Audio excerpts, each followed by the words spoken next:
il sindaco ci ha dato l'autorizzazione, apriamo la Rocca per i telespettatori di Antena 3. Perché apriamo la Rocca? Perché, sindaco, qui avete fatto una ristrutturazione importante che purtroppo, causa Covid, poca gente ancora ha visto.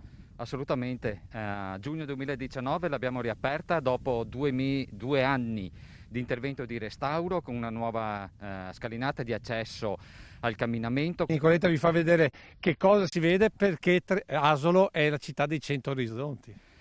È la città dai 100 orizzonti perché da qualsiasi parte allunghiamo il nostro sguardo, in particolare in giornate limpide come oggi, riusciamo a vedere tutta la pianura padana fino a Venezia, i colli Euganei, i colli Iberici, il Monte Pasubio, il Monte Grappa, tutta la pedemontana del Grappa, tutte le colli asolani, nonché poi spostandoci anche il Montello e un tratto del Piave. Ecco, devo dire che voi avete fatto questa importante ristrutturazione perché sia percorribile a tutti.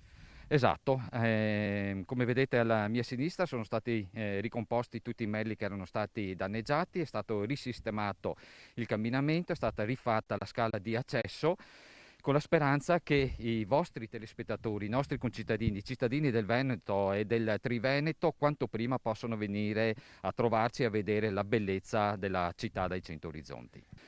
La rocca è millenaria, sì, ma ancora di più, se andiamo indietro nel tempo, perché subito dopo l'epoca romana era sede, era il vero cuore di Asolo, cioè noi siamo nella cima del Monte Rico e alle tue spalle si vede la cima del Monte Rico e qui è nata Asolo, che poi è stata spostata nell'attuale Asolo che conosciamo.